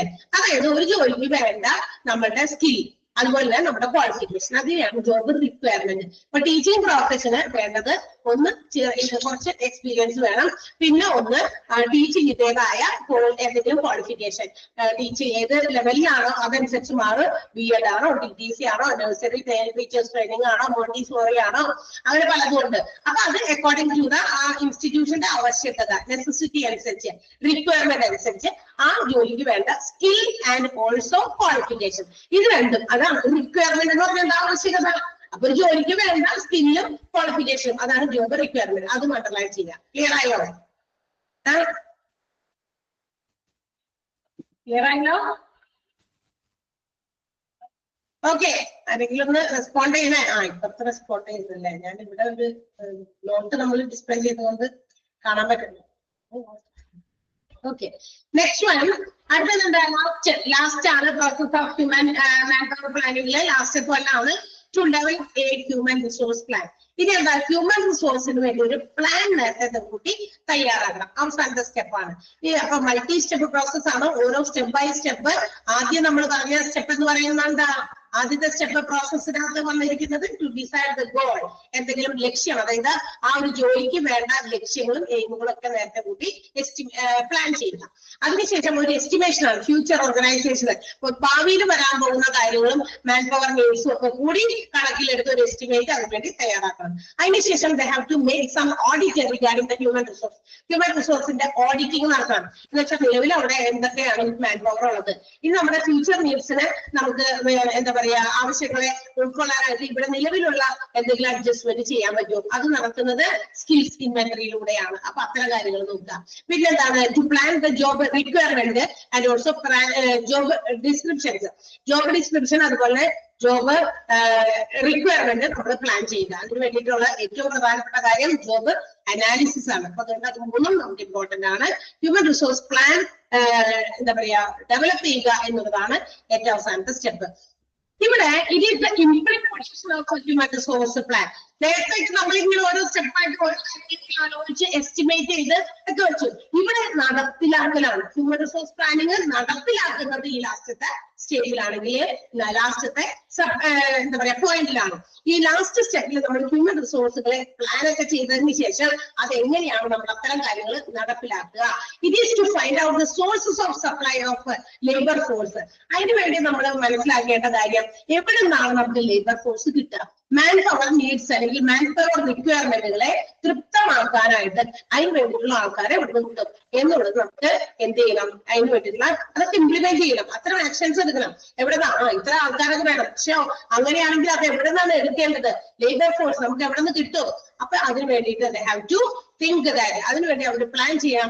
whether they have to be hired, പുറത്തുനിന്ന് ആളുകളെ കൊണ്ടുവരണോ, ഏതെങ്കിലും ലേബർ എന്താ പറയാ ലേബേഴ്സിനെയൊക്കെ സപ്ലൈ ചെയ്യുന്ന സ്ഥലമൊക്കെ ഉണ്ട് ഇന്ന്, ലേബർ മാർക്കറ്റുകളൊക്കെ, അവിടെ നിന്ന് കൊണ്ടുവരണോ, അല്ലെങ്കിൽ they have to make adjustments in the organization. അവിടെ തന്നെയുള്ള ആളുകളുമായിട്ട് എന്തെങ്കിലും അങ്ങോട്ട് കൊണ്ടൊക്കെ മാറ്റുകയോ, ഇൻസൈഡ് സോഴ്സിംഗ് വേണോ അല്ലെങ്കിൽ ഔട്ട്സൈഡ് സോഴ്സിംഗ് വേണോ എന്നൊക്കെ അവർ തീരുമാനിക്കണം. അപ്പൊ മാൻ പവറിനെ എവിടെ നിന്ന് കൊണ്ടുവരും, എവിടെ നിന്ന് ഇറക്കും എന്നുള്ള കാര്യങ്ങൾ ഇംപ്ലിമെന്റ് ചെയ്യലാണ് ഇവിടെ ഈ ഒരു സ്റ്റെപ്പിൽ ചെയ്യാം. സാധാരണ best policy all organisations follow എന്ന് പറയുന്നത് എന്താണെന്ന് അറിയാമോ? സാധാരണ ഓർഗനൈസേഷൻസ് ഫോളോ ചെയ്യുന്ന ഒരു ഏറ്റവും വലിയ പോളിസി എന്താണെന്നറിയോ? They have to fill up their higher vacancies by promotion, lower level by taking from the labour market. അതായത് സാധാരണ ഗതിയിൽ ഓർഗനൈസേഷൻ അവിടുത്തെ വേക്കൻസീസ്, ലേബറേഴ്സിന്റെ അല്ലെങ്കിൽ എംപ്ലോയീസിന്റെ ഒക്കെ വേക്കൻസി ഫിൽ ചെയ്യുന്നത് അവിടെ തന്നെയുള്ള ആളുകളെ പ്രൊമോഷൻ ഒക്കെ കൊടുത്ത് ഹയർ ലെവലിലേക്ക് പ്രൊമോട്ട് ചെയ്ത്, പ്രൊമോഷൻ എന്ന് പറഞ്ഞാൽ നിലവിലുള്ള ജോലിയിൽ നിന്നും ഒരു സ്ഥാനക്കയറ്റം കൊടുക്കുക. അപ്പൊ നമ്മുടെ സാലറി കൂടും, നമ്മുടെ സ്റ്റാറ്റസ് മാറും, നമ്മുടെ എന്താ പറയാ റെസ്പോൺസിബിലിറ്റീസും ഡ്യൂട്ടീസും കുറച്ചുകൂടി ഉയർന്നതാകും. ഓക്കെ, അപ്പൊ അത്തരം ഒരുപാട് മാറ്റങ്ങൾ ആ ഒരു പ്രൊമോഷനിലൂടെ വരും. അപ്പൊ നിലവിലുള്ള എംപ്ലോയീസിൽ നിന്ന് കുറച്ച് പ്രൊമോഷൻ കൊടുത്തു. ചില ആളുകളൊക്കെ കേട്ടില്ലേ നമ്മള്, എനിക്ക് പ്രൊമോഷൻ ആയി എന്ന് പറഞ്ഞ് കേട്ടോ വല്ലവരൊക്കെ ജോലിക്ക് പോകുന്ന ആൾക്കാരൊക്കെ അത് എക്സ്പീരിയൻസ് നോക്കിയിട്ടാകാം, അല്ലെങ്കിൽ ഇടയ്ക്ക് വെച്ചിട്ട് അഡീഷണൽ എന്തെങ്കിലും എഡ്യൂക്കേഷൻ ക്വാളിഫിക്കേഷൻ അവരുടെ ക്വാളിഫിക്കേഷന്റെ കൂടെ ആഡ് ഓൺ ചെയ്തത് കൊണ്ടാകാം പ്രൊമോട്ടഡ് ആകും. ഓക്കെ, അപ്പൊ ആ പ്രൊമോട്ടറെ എവിടെ എത്തും? എംപ്ലോയി ആരായി മാറാം? മാനേജർ വരെ ആകാം. ഓക്കെ, അപ്പൊ അങ്ങനെയുണ്ട്. അത് അങ്ങനെ പ്രൊമോഷൻ കൊടുത്തിട്ടാകാം ചിലപ്പോൾ അഡ്ജസ്റ്റ്മെന്റുകൾ അല്ലെങ്കിൽ അവരുടെ ഹ്യൂമൻ റിസോഴ്സ് പ്ലാനിങ് അവര് ഫുൾഫിൽ ചെയ്യുന്നത്. അല്ലെങ്കിൽ ഫ്രം ദ ലേബർ മാർക്കറ്റ്, അല്ലെങ്കിൽ അവിടെ നിന്ന് ലേബർ മാർക്കറ്റിൽ നിന്ന് ഇങ്ങനെ റിക്രൂട്ട്മെന്റ് നടക്കുന്നുണ്ട്, ജോലിക്ക് ആളെ എടുക്കുന്നുണ്ട് എന്നൊക്കെ പറഞ്ഞിട്ട് പരസ്യം ചെയ്തോ, അല്ലെങ്കിൽ ഇന്ന് ഇത്തരം പരസ്യങ്ങൾ ഒറ്റ രജിസ്ട്രേഷൻ ഒക്കെ എടുക്കുന്ന ആൾക്കാരുണ്ട് ഇതിനു വേണ്ടിയിട്ട്. ഏതെങ്കിലുമൊക്കെ ഇപ്പൊ നമ്മളുടെ പേരുകളൊക്കെ രജിസ്റ്റർ ചെയ്താൽ ഒരു വർഷത്തിനുള്ളിൽ ഇത്രയൊക്കെ ഒരു ചെറിയ എമൗണ്ട് എന്താ പറയാ പൈസ കൊടുത്ത് നമ്മൾ രജിസ്റ്റർ ചെയ്ത് കഴിഞ്ഞാൽ ഒരു വർഷത്തിനുള്ളിൽ നമുക്ക് അത് എല്ലാ വർഷവും അത് റിന്യൂ ചെയ്യണം. എവിടെയെങ്കിലും നമ്മുടെ ക്വാളിഫിക്കേഷനും മറ്റു കാര്യമൊക്കെ വെച്ചിട്ട് നമ്മൾ ലിങ്ക് ചെയ്ത് വെച്ച് കഴിഞ്ഞാൽ അവിടെ എന്താ പറയാ നമ്മളുടെ ഒരു എഡ്യൂക്കേഷണൽ ക്വാളിഫിക്കേഷനുമായിട്ട് ബന്ധപ്പെട്ട ഏതെങ്കിലും ജോലി വേക്കൻസി ഏതെങ്കിലും ഓർഗനൈസേഷനിൽ പറഞ്ഞാൽ ഈ പറയുന്ന കമ്പനിക്കാർ നമ്മളെ വിളിക്കും, ഇന്ന സ്ഥലത്തുണ്ട് നമ്മളെ അറിയിക്കും. നമ്മൾ ഇത് തേടി പിടിച്ച് നടക്കേണ്ട ആവശ്യമില്ല. ഓക്കെ, അപ്പൊ അവരെ അറിയിക്കും. അപ്പൊ നമുക്ക് അവിടെ പോയിട്ട് നമുക്ക് ഇന്റർവ്യൂ ആണോ മറ്റേതെങ്കിലും തരത്തിലുള്ള എക്സാംസ് ആണോ അതൊക്കെ കൊടുത്ത് നമുക്ക് വിജയിക്കാം. അവരൊരു നമ്മളെ തമ്മിൽ ലിങ്ക് ചെയ്യിപ്പിക്കുന്ന ഒരു ഇന്റർമീഡിയറി ആയിട്ട് പ്രവർത്തിക്കുന്ന ഒരുപാട് ഇൻസ്റ്റിറ്റ്യൂഷൻസ് ഇന്നുണ്ട്.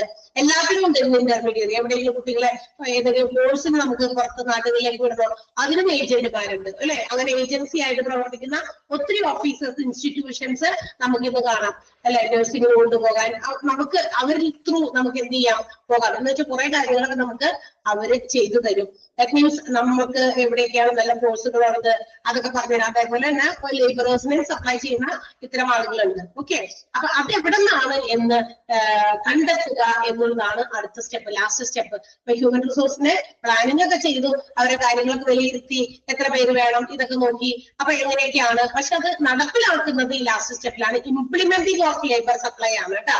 ലേബർ സപ്ലൈനെ ഇംപ്ലിമെന്റ് ചെയ്യുന്ന ഒരു സ്റ്റെപ്പാണ് to develop human resource plan എന്നുള്ളതിന്റെ ആ ഏറ്റവും ആകെ തുക ആ ഒരു പാരഗ്രാഫിന്റെ. ക്ലിയർ ആയോ? ക്ലിയർ ആണോ ആ പോയിന്റ്? last line ഒന്ന് underline ചെയ്ത. The best policy followed by most organization is to fill up their vacancies, higher vacancies by promotion and lower level positions by recruitment from the labor market.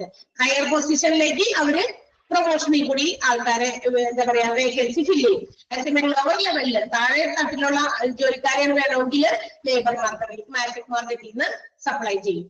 Okay, clear ആയില്ലേ point? Yes. Next one അടുത്തത് man power plan component ആണ്. ഇനി man power plan component is based on 3 കമ്പോണന്റുകളായിട്ട് man power പ്ലാനിനെ divide ചെയ്തിട്ടുണ്ട്. It is based on അല്ലെങ്കിൽ broken into 3 components. Man പവറിനെ ഇങ്ങനെ 3 കഷ്ണമായിട്ട് മുറിച്ചിട്ടുള്ളത്. ഏതൊക്കെയാണ് 3 എണ്ണത്തിന്റെ പേരുകൾ ഓർത്തിരിക്കുക. മാൻ പവർ പ്ലാനിന്റെ കമ്പോണന്റുകളുടെ 3 എണ്ണത്തിന്റെ പേരുകൾ ഓർക്കുക കേട്ടോ. Forecasting, recruitment plan and training and development plan. ഏതൊക്കെയാണ് മാൻ പവർ പ്ലാനിന്റെ 3 കമ്പോണന്റ്സ് എന്ന് പറയുന്നത്? Forecasting, recruitment plan, training and development plan. എന്താണ് ഫോർകാസ്റ്റിംഗ്? ഫോർകാസ്റ്റ് ചെയ്യാന്ന് പറഞ്ഞാൽ എന്താ? മുൻകൂട്ടി തീരുമാനിക്കുക. പ്രീ പ്ലാനിങ് ആണ്. Estimating future needs and stock taking of available human resource. ഇതൊക്കെ ഹ്യൂമൻ റിസോഴ്സ് ആണ് കേട്ടോ ഇവിടെ ഉദ്ദേശിക്കുന്നത്. അതായത് ഭാവിയിലുള്ള നമ്മളുടെ ഫ്യൂച്ചർ നീഡ്സ് എത്ര വേണ്ടി വരും, ഇപ്പൊ നിലവിൽ എത്ര ഉണ്ട്, ഇതൊക്കെയാണ് നോക്കണം. സ്റ്റോക്ക് എടുക്കല്, എന്തിന്റെ സ്റ്റോക്കാണ് എടുക്കുന്ന? വസ്തുക്കളൊന്നുമല്ല, ഹ്യൂമൻ പവർ. ഇപ്പൊ നിലവിൽ ഇവിടെ 20 ആൾക്കാരുണ്ട് ജോലിക്കാര്. നമുക്ക് നമ്മളുടെ പുതിയ രീതിയിലുള്ള മാറ്റങ്ങൾ കൊണ്ടുവരുമ്പോൾ നമുക്ക് ചിലപ്പോൾ 30 എംപ്ലോയീസിനെ വേണ്ടി വരും. എന്ന് വെച്ചാൽ 20 പേരുണ്ട്, ഇനി 30 ആക്കണമെങ്കിൽ 10 ആളെ നമ്മൾ എന്തായാലും റിക്രൂട്ട് ചെയ്തേ മതിയാകൂ. അതാണ് ഫോർകാസ്റ്റിംഗ്. അതിനാണ് ഫോർകാസ്റ്റ്. അപ്പൊ ഫ്യൂച്ചർ നീഡ്സ് നമ്മൾ കാണുമ്പോൾ നിലവിൽ എത്ര ഉണ്ടെന്ന് നമ്മൾ അറിയണം. അതാണ് അത് രണ്ടും കൂടി വരുന്നതിനെയാണ് ഫോർകാസ്റ്റിംഗ് എന്ന് വിളിക്കുക. Estimating future needs and stock taking of available resources in the organisation. അതൊരു ഉദാഹരണം പറഞ്ഞത്. അപ്പൊ ഈ ഹോസ്പിറ്റലൊക്കെ ആകുമ്പോൾ 10ഉം 15ഉം അല്ല കേട്ടോ, ഒരുപാട് ജോലിക്കാരുണ്ട്. അപ്പൊ ഏത് മേഖലയിൽ ഏത് ഡിപ്പാർട്ട്മെന്റിലാണ് ജോലിക്കാരുടെ എണ്ണം വേണ്ടത്, ആളുകൾ കൂടുതൽ വേണ്ടത്, ഇപ്പൊ അവിടെ എത്രയുണ്ട്? ഇപ്പൊ ക്ലീനിങ് സെക്ഷൻ, വലിയ ഹോസ്പിറ്റലൊക്കെ ആണെങ്കിൽ ക്ലീനിങ്ങിൽ 1-2 ആളൊക്കെ പോരാടി വരും അല്ലെ. കാരണം റൂംസ്, പേഷ്യൻസിന്റെ റൂംസ് ഒക്കെ എപ്പോഴും ഹൈജീനിക് ആയിരിക്കണം. അതുപോലെ തന്നെ ഹോസ്പിറ്റൽസിന്റെ വരാണ്ട സറൗണ്ടിങ്സ് ഒക്കെ ക്ലീൻ ആൻഡ് നീറ്റ് ആയിരിക്കണം അല്ലെ. അപ്പൊ ഇതൊക്കെ ചെയ്യാൻ ചിലപ്പോൾ 1-2 ആളുകൾ പറ്റൂല. അപ്പൊ ചിലപ്പോൾ ഒരു 5-10 ആൾക്കാർ വേണ്ടി വരും. അപ്പൊ അവിടെ നമ്മൾ നോക്കും, ഇതൊക്കെ കൃത്യമായിട്ട് എല്ലാവർക്കും ഈ പറയുന്ന ആളുകൾ അവരുടെ ജോലി ചെയ്തെത്തുന്നില്ല. വൈ? അതെന്തുകൊണ്ടാണ്? ബിക്കോസ് അതിനുള്ള സഫീഷ്യന്റ് ടൈം ഇല്ല. ബിക്കോസ് ആളുകളുടെ എണ്ണം കുറവാണ്, വർക്കേഴ്സ് കുറവാണ്.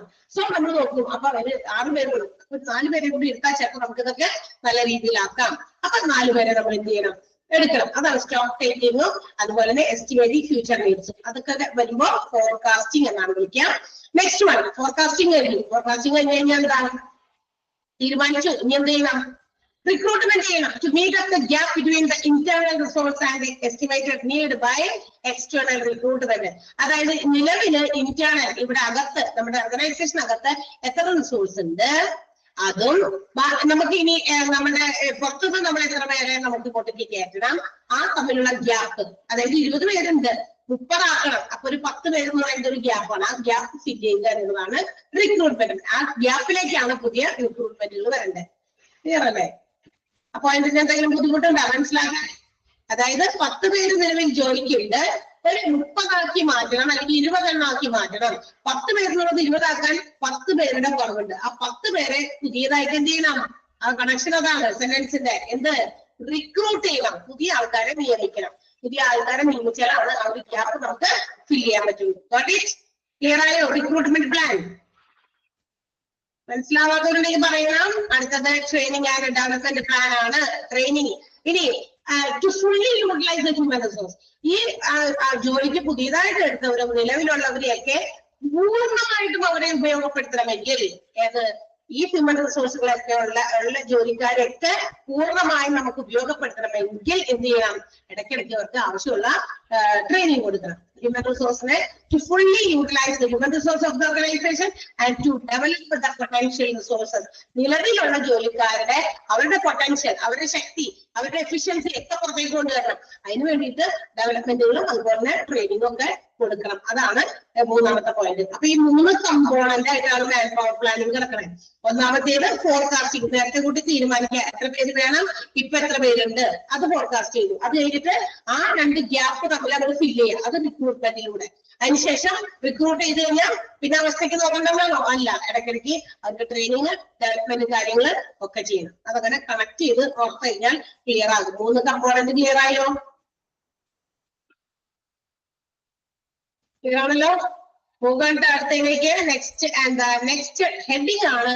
അപ്പൊ നമ്മള് ഹ്യൂമൻ റിസോഴ്സ് പ്ലാനിങ്ങില് ഏറ്റവും അവസാനത്തെ സ്റ്റെപ്പ് നമ്മൾ പറഞ്ഞു, ആവശ്യമുള്ള ആൾക്കാരൊക്കെ എസ്റ്റിമേറ്റ് ചെയ്തു, എത്ര പേര് വേണം, ഏതൊക്കെ സ്ഥലത്താണ് ജോലിക്കാരെ ആവശ്യം, ഇതൊക്കെ പ്ലാൻ ചെയ്തു. ഏറ്റവും അവസാനത്തെ സ്റ്റെപ്പ് നമ്മൾ പറഞ്ഞു എന്താണ്, ഈ പറയുന്ന കാര്യങ്ങളെല്ലാം ഇംപ്ലിമെന്റ് ചെയ്തത് ഹ്യൂമൻ റിസോഴ്സിന്റെ പ്രോസസ്സിലെ അവസാനത്തെ സ്റ്റെപ്പിലാണ്. എന്ന് വെച്ചാൽ ആൾക്കാരെ നിയമിക്കണം. നമുക്ക് എവിടെയൊക്കെയാണ് ജോലിക്കാരുടെ കുറവുള്ളത്, ആ കുറവ് കൊണ്ട് ജോലി മര്യാദയ്ക്ക് പോകുന്നില്ല എങ്കിൽ we have to recruit employees അല്ലെ, പുറത്തുനിന്ന് ആൾക്കാരെ റിക്രൂട്ട് ചെയ്യണം, മതി, അല്ലാതെ പറ്റില്ല. അല്ലാതെ എങ്ങനെയെങ്കിലൊക്കെ വലിച്ചു നീട്ടി കഴിഞ്ഞാൽ ഓർഗനൈസേഷന് നമുക്ക് ഗുണത്തേക്കാളെ ദോഷമായിരിക്കും ചെയ്യുക. കാരണം ചില ജോലികളൊക്കെ ഇത്ര സമയം കൊണ്ട് ചെയ്യുന്നത് അതിന്റെ ഇരട്ടി സമയം എടുത്ത് തീർക്കുന്നു. ബിക്കോസ് അവിടെ അതിനുള്ള ആളുകളില്ലാത്തത് കൊണ്ട് അത്രയും ലാഗ് വരുന്നത്. അപ്പൊ അത് വരാൻ പാടില്ല. So have to make recruitment. അപ്പൊ നമ്മൾ ഇനി പഠിക്കാൻ പോകുന്നത് റിക്രൂട്ട്മെന്റ് എന്ന് പറയുന്ന ഭാഗം. എന്താണ് റിക്രൂട്ട്മെന്റ് എന്നൊക്കെ നമുക്കറിയാം അല്ലെ. പുതിയതായിട്ട് ജോലിക്കാരെ എടുക്കുക, അതായത് ഒരു ഓർഗനൈസേഷന്റെ വേക്കൻസീസ് ഫില്ല് ചെയ്യുക, അതാണ് റിക്രൂട്ട്മെന്റ് കൊണ്ട് ഉദ്ദേശിക്കുന്നത്. അവിടെ 2-3 ഡെഫിനിഷൻസ് റിക്രൂട്ട്മെന്റിന് വേണ്ടി കൊടുത്തിട്ടുണ്ട്, അതുകൊണ്ട് അത് അങ്ങനെ തന്നെ പഠിക്കുക. Recruitment means the discovering of talented applicants for actual or expected organisation vacancies. ഒരു ഓർഗനൈസേഷന്റെ ഇപ്പൊ നിലവിലുള്ളതും നമ്മൾ പ്രതീക്ഷിക്കുന്നതുമായിട്ടുള്ള വേക്കൻസീസ് ഫില്ല് ചെയ്യാൻ വേണ്ടിയിട്ട് നല്ല ടാലന്റഡ് ആയിട്ടുള്ള ആപ്ലിക്കൻസിനെ കണ്ടെത്തുന്ന പ്രോസസ്സാണ് റിക്രൂട്ട്മെന്റ്. ടാലന്റഡ് ആയിട്ടുള്ള ആപ്ലിക്കന്റ് എന്ന് പറഞ്ഞാൽ ഉദ്യോഗാർത്ഥികളെ കണ്ടെത്തുന്ന ഒരു രീതി, ഒരു പ്രോസസ്, അതാണ് എന്ന് വിളിക്കുക റിക്രൂട്ട്മെന്റ് അല്ലെങ്കിൽ റിക്രൂട്ടിംഗ് എന്ന് പറയുക. ഇപ്പൊ നിലവിലുള്ളതും വരാനിരിക്കുന്നതുമായിട്ടുള്ള സംരംഭങ്ങളുടെ ആവശ്യങ്ങൾ, വാക്കൻസീസ് മുന്നിൽ കണ്ടുകൊണ്ട് വേണം എന്ത് ചെയ്യാനായിട്ട് നമ്മൾ ഇത്തരം നല്ല കഴിവുള്ള ആളുകളെ ഹണ്ട് ചെയ്ത് പിടിക്കേണ്ടത് അല്ലെ. വേട്ടയാടി പിടിക്കണം എന്ന് വെച്ചാൽ മനസ്സിലാക്കിയെടുക്കാൻ ബുദ്ധിമുട്ടാണ്. ക്വാളിഫിക്കേഷൻ മാത്രം നോക്കി കഴിഞ്ഞിട്ട് കാര്യമില്ല.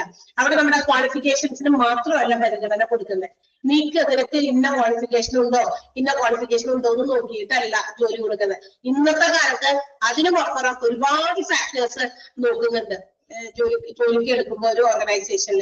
അതുകൊണ്ടാണ് നിങ്ങളോട് പറയുന്നത്, നമ്മൾ പഠിക്കുമ്പോൾ പരീക്ഷയ്ക്ക് വേണ്ടി മാത്രമല്ല പഠിക്കേണ്ടത്, അത് നമുക്ക് കുറെ കാര്യങ്ങൾ അറിഞ്ഞിരിക്കണം എന്നുള്ള രീതിയിലും കൂടി നിങ്ങൾ പഠിക്കണം. എന്ന് വെച്ചാൽ ഇതെല്ലാം നമ്മൾ അറിയണം. ഇങ്ങനെ ഒരു ഓർഗനൈസേഷനിൽ ഒരു ഭാഗമാകാനായിട്ട് നമ്മൾ പോകുമ്പോൾ ഈ പറയുന്ന കാര്യങ്ങൾ ഞങ്ങൾക്ക് അറിയില്ല, ഇതൊക്കെ ഞങ്ങൾ എന്താ പറയാ കേട്ടതൊക്കെ ഉണ്ട് അവിടെയൊക്കെയോ, പക്ഷെ ഞങ്ങളൊന്നും പഠിച്ചില്ല, ടീച്ചർ പഠിക്കണ്ടാന്ന് പറഞ്ഞു. ഞങ്ങളോട് അടയാളം പഠിച്ചു തന്നു മാത്രം പഠിച്ചാൽ മതി എന്ന് പറഞ്ഞു. ഞാൻ അങ്ങനെ പറഞ്ഞത് പരീക്ഷയ്ക്ക് വേണ്ടി മാത്രമാണ്. പരീക്ഷയിൽ നമ്മൾ മെയിൻ ആയിട്ട് ഇമ്പോർട്ടന്റ് ആയിട്ട് വരുന്നതിന് വേണ്ടിയിട്ട്. പക്ഷെ ഒരിക്കലും പറയുന്നത് ഇതെല്ലാം നമ്മൾ അറിഞ്ഞിരിക്കണം. ഒരു ഹോസ്പിറ്റലിൽ ചെന്ന് ഹോസ്പിറ്റൽ അഡ്മിനിസ്ട്രേറ്റർ ആയി അതിന്റെ ഒരു ഭാഗമാകുമ്പോൾ ഈ റിക്രൂട്ട്മെന്റ് എന്താണ്, റിക്രൂട്ടിംഗ് എന്താണ് എന്നൊക്കെ അറിയില്ല, അല്ലെങ്കിൽ ഇന്നത്തെ എന്താണ് പേഴ്സണൽ പോളിസീസ് എന്താണ് എന്നൊക്കെ ചോദിക്കുമ്പോൾ അതൊക്കെ അറിയില്ല എന്നൊക്കെ പറഞ്ഞു കഴിഞ്ഞാൽ ബുദ്ധിമുട്ടാകാം. ഓക്കെ, അതൊക്കെ നമ്മൾ മനസ്സിലാക്കി വെക്കണം. വീണ്ടും റിക്രൂട്ട്മെന്റിന്റെ മറ്റൊരു ഡെഫിനിഷൻ കൊടുത്തിട്ടുണ്ട്. It is the process of attracting potential employees and encouraging them to apply for that job in the organisation. Recruitment എന്ന് പറയുന്നത് മറ്റൊരു രീതിയിൽ ഇവരെ ഡിഫൈൻ ചെയ്തിരിക്കുന്നതാണ്.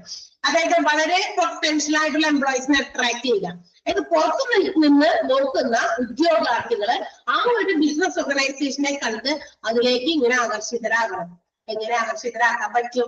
അതിന് ഒരുപാട് ഘടകങ്ങളുണ്ട്. ഓക്കെ, അപ്പൊ അത് നമ്മൾ പിന്നീട് പഠിക്കും. ഇവിടെ നിങ്ങൾ നോക്കുക, അവരെ അട്രാക്ട് ചെയ്യുന്നതാണ്. ഇപ്പൊ ഇന്നോട് അവിടെ ഒരു ജോലിക്ക് ഒരു ആപ്ലിക്കേഷൻ കൊടുത്തേക്കാം, അവിടെ എന്തെങ്കിലും നമ്മളെ അട്രാക്ട് ചെയ്യുന്ന എന്തെങ്കിലും ഫാക്ടർ ഉണ്ടായിരിക്കും, അതുകൊണ്ടാണ് നമ്മൾ അവിടെ കൊടുക്കാന്ന് വെച്ചാൽ. അല്ല, വേറെ സ്ഥലത്ത് കണ്ടു, അയ്യോ അവിടെ ഞാൻ പോകില്ല, കാരണം എനിക്ക് അതിലേക്ക് താല്പര്യമില്ല.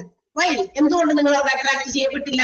അപ്പൊ എന്തോ ഘടകമുണ്ട് അല്ലെ? അപ്പൊ അട്രാക്ടിങ് കാര്യങ്ങളുണ്ട്. അപ്പൊ ഒരു ഓർഗനൈസേഷൻ അതിന്റെ എന്താ പറയാ ജോലിക്ക് വേണ്ടിയിട്ട് ആളുകളെ, അതായത് മാൻ പവറിനെ ആകർഷിക്കുക, പ്രോത്സാഹിപ്പിക്കുക എന്നുള്ളതാണ് റിക്രൂട്ട്മെന്റിന്റെ മറ്റൊരു ഡെഫിനിഷൻ കൊടുത്തേക്കുന്നത്. വീണ്ടും recruitment is the process of attracting potential employees. നല്ല കരുത്തുള്ള, ശക്തിയുള്ള, എഫിഷ്യന്റ് ആയ, ആ വാക്കാണ് പൊട്ടൻഷ്യൽ എന്ന് പറയുന്നത് കേട്ടോ.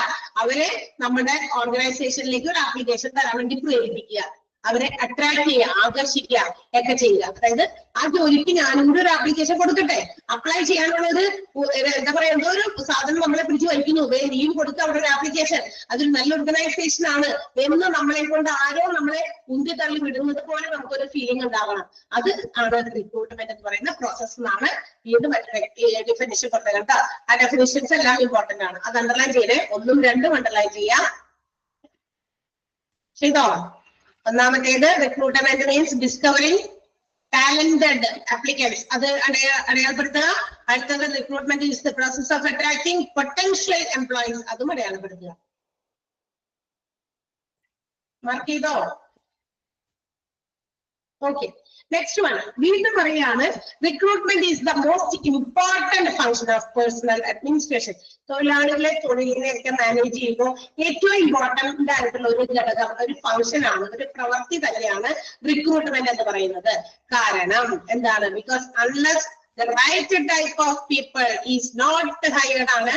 നെറ്റ് അല്ലാട്ട് അത് നോട്ടൊക്കെ ആക്കി മാറ്റുക. NET എന്നാണ് നിങ്ങളുടെ നോട്ടി കിടക്കുന്നത്, NOT എന്നാണ് ആക്കിയേക്കാം. സെന്റൻസിൽ ഒരു ചെറിയ മിസ്റ്റേക്ക് ആണ്. Because unless the right type of people is not hired, even the best plans, organization charts and controls system would not much good. അതായത് ഇപ്പൊ നല്ല രീതിയിലുള്ള ആൾക്കാരെ നമ്മൾ റിക്രൂട്ട് ചെയ്തില്ലെങ്കിൽ, ഹയർ ചെയ്തില്ലെങ്കിൽ, ഹയർ ചെയ്യാന്ന് പറഞ്ഞാൽ വാടകയ്ക്ക് എടുക്കാന്ന്, അതായത് പുറത്തുള്ള ആളുകളുടെ തൊഴിലിനെ നമ്മൾ വാടകയ്ക്ക് എടുക്കുകയാണ് ചെയ്യുന്നത്. അവരുടെ ആ സേവനമാണ് നമ്മൾ ഉപയോഗപ്പെടുത്തുന്നത്. അപ്പൊ അതുകൊണ്ട് അങ്ങനെ എടുക്കുമ്പോൾ നല്ല രീതിയിലുള്ള ആളുകളെ, റൈറ്റ് ടൈപ്പ് ഓഫ് ആളുകളെ നമ്മളുടെ ജോലിക്ക് വേണ്ടി നമ്മൾ എടുത്തില്ല എങ്കിൽ അപ്പൊ ഓർഗനൈസേഷന്റെ എന്താ പറയാ ഗുണത്തേക്കാണ് ദോഷം ചെയ്യുന്നതാണ് പറഞ്ഞേക്കണേ. അതായത് ഓർഗനൈസേഷനിൽ would not do much good എന്ന് യാതൊരു രീതിയിലും മാറ്റമോ അല്ലെങ്കിൽ നന്മയോ അല്ലെങ്കിൽ എന്തെങ്കിലും ബെനിഫിറ്റോ ഓർഗനൈസേഷൻ ഉണ്ടാക്കാൻ പറ്റൂല. Because if you are not hiring right type of people, നല്ല ആളുകളെ നോക്കി സെലക്ട് ചെയ്യുമ്പോൾ ഇതൊന്നും അല്ല ഉദ്ദേശിച്ചത്. എന്ത് ചെയ്യണം? അവരുടെ ക്വാളിഫിക്കേഷൻ, സ്കില്ല്, എബിലിറ്റി, എക്സ്പീരിയൻസ്, ഒരുപാട് ഫാക്ടേഴ്സ് ഉണ്ട്. ഇതെല്ലാം കൺസിഡർ ചെയ്തിട്ടാണ് ഒരാളെ ജോലിക്ക് വേണ്ടിയിട്ട് എടുക്കേണ്ടത്. അല്ലെങ്കിൽ അത് ഗുണത്തേക്കാളെ ദോഷം ചെയ്യും. ആൻഡ് ഇറ്റ് ഈസ് ഈ പറയുന്ന ആളുകൾ നമുക്ക് ഇത് എന്താ പറയാ, it പെർsuades the employees to apply for that particular job. ഈ പറയുന്ന ആളുകളെ നമുക്ക് ജോലിക്ക് എടുക്കുമ്പോൾ ആ ഒരു ഹയറിംഗ് റേഷ്യോ എന്ന് പറയുന്നത്, ഹയറിംഗ് റേഷ്യോ എന്ന് പറയുമ്പോൾ എത്ര ആപ്ലിക്കന്റുകൾ ഉണ്ട്, നമുക്ക് എത്ര പേരെ വേണം, അങ്ങനെ അതിൽ നിന്ന് എത്ര പേര് എടുക്കാൻ പറ്റും, അതൊക്കെയാണ് റേഷ്യോ എന്ന് പറയുന്നത്. ഇപ്പൊ നമ്മുടെ ഓർഗനൈസേഷനിൽ ഒരു 100 ജോലിക്കാരെ വേണം, അതിന് റിക്രൂട്ട്മെന്റ് നടത്തുന്നുണ്ടെന്ന് പറഞ്ഞ് പരസ്യമൊക്കെ ചെയ്തു. അപ്പൊ ഒരു 10,000 പേര് നമുക്ക് എന്താ പറയാ ജോലിക്ക് വേണ്ടിയിട്ട് ആപ്ലിക്കേഷൻ അയച്ചു. 100 പേരെ വേണമെന്ന് വെച്ചിട്ട് 100 പേര് മാത്രമായിരിക്കില്ല ഇവിടെ ആപ്ലിക്കേഷൻ സമർപ്പിക്കുക, അല്ലെ? അപ്പൊ അതിൽ നിന്ന് ചിലപ്പോ 100 വേക്കൻസി ഉണ്ടെന്ന് അറിഞ്ഞിട്ട് നമുക്ക് നമ്മളുടെ ക്വാളിഫിക്കേഷൻ അനുസരിച്ചുള്ള ജോലിയാണെങ്കിൽ അത് കേട്ടവരും കണ്ടവരും ഒക്കെ അതിന് അപ്ലൈ ചെയ്യും. അപ്പൊ അത് 100 പേരിൽ നിജപ്പെടുത്താൻ പറ്റില്ല. നമ്മൾ ആപ്ലിക്കേഷൻസ് കൊടുക്കുന്നവരുടെ എണ്ണം കൂടുതലായിരിക്കും. ചിലപ്പോ 100ന് പകരം 1000-ഓ 10,000-ഓ അല്ലെങ്കിൽ 5,000 ഒക്കെ ആപ്ലിക്കേഷൻസ് ഇവിടെ വരാം. പക്ഷേ they have to select some piece. ഈ പറയുന്ന 1000-ഓ 5,000-ഓ ആപ്ലിക്കേഷൻസ് വന്നോട്ടെ, ഇതിൽ നിന്ന് ഇവർക്ക് വേണ്ട 100 എണ്ണത്തിന് സെലക്ട് ചെയ്യണം.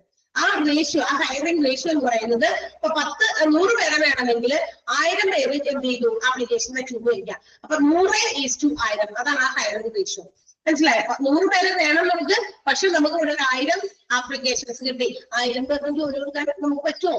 എനിക്ക് എന്റെ ഓർഗനൈസേഷനിൽ 100 റിക്രൂട്ട്മെന്റ് നടത്താൻ പറ്റുള്ളൂ. Because I need only that much employees. എനിക്ക് അത്രയും എംപ്ലോയീസിനെ മതി. ഈ 1000 പേര് അയ്യോ നിങ്ങൾ എല്ലാവരും ആപ്ലിക്കേഷൻ വെച്ചതല്ല, എല്ലാവർക്കും ജോലി കൊടുക്കാൻ പറ്റുമോ? ജോലി വെറുതെ കൊടുത്താൽ പോരല്ലോ, അവർക്ക് മാസം സാലറി അല്ലെങ്കിൽ വേജസ് കൊടുക്കണ്ടേ? അത് എന്നെ കൊണ്ട് അഫോർഡ് ചെയ്യാൻ പറ്റുമോ? ഇതൊക്കെ ചിന്തിക്കണം. ഓക്കെ, അപ്പൊ 100 റിക്രൂട്ട്മെന്റ് നടത്താൻ ആ ഓർഗനൈസേഷന് പറ്റുള്ളൂ. അപ്പൊ 100 സെലക്ട് ചെയ്യണം. അവിടെ അതിൽ നിന്ന് ടാലന്റഡ് ആയിട്ടുള്ള ആളുകൾ നമ്മൾ സെലക്ട് ചെയ്യും. അപ്പൊ 100:1000 ആപ്ലിക്കേഷൻസ് വന്നു, 100 പേര് നമുക്ക് മതി. 100:1000 അല്ലെങ്കിൽ അതിനെ ഒന്നുകൂടി ചെറുതാക്കിയാൽ നമുക്ക് 1:10 എന്ന് കിട്ടും. ഓക്കെ, അതിന്റെ ആ റേഷ്യോനെ നമ്മളൊന്ന് സിംപ്ലിഫൈഡ് ഫോമിലേക്ക് ആക്കിയാൽ അപ്പൊ 1:10 എന്ന് കിട്ടുന്നു. ആ റേഷ്യോ എന്താ ആക്കുക എന്നുള്ളതാണ്. ആ റേഷ്യോ നോക്കുക, അതനുസരിച്ചിട്ട് അവരുടെ ആവശ്യമുള്ള ആളുകളെ സെലക്ട് ചെയ്യുക. സെലക്ഷൻ ഈസ് ബേസ്ഡ് ഓൺ, അത് നമുക്കറിയാം. അപ്പൊ റേഷ്യോസ് നമുക്ക് എത്ര വേണമെങ്കിലും ആകാം, എത്ര പേരെ വേണമെങ്കിലും.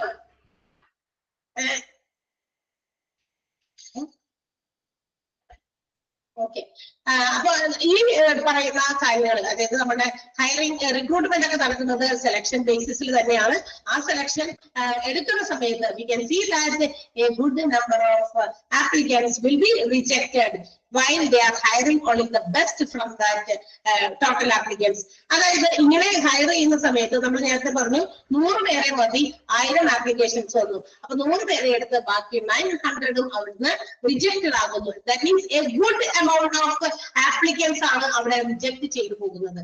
അപ്പൊ സെലക്ഷൻസ് നടത്തിയിട്ടാണല്ലോ അങ്ങനെ റിജക്ട് ചെയ്തു പോകുന്നത്.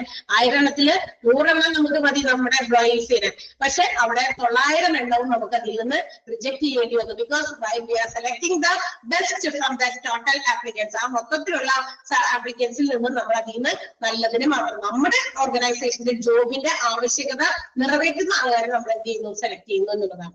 അതാണ് ഹയറിംഗ് റേഷ്യോ. നമുക്ക് നിങ്ങൾ മനസ്സിലാക്കി വെക്കുക. ഓക്കെ, ക്ലിയർ ആണല്ലോ?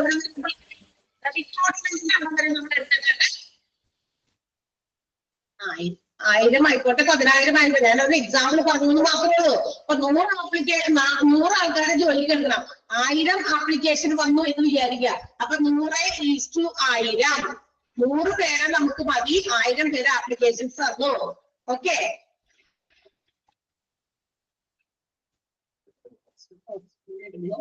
അപ്പൊ ഓക്കെ, അപ്പൊ അങ്ങനെയുള്ള കാര്യമാണ് പറഞ്ഞത്.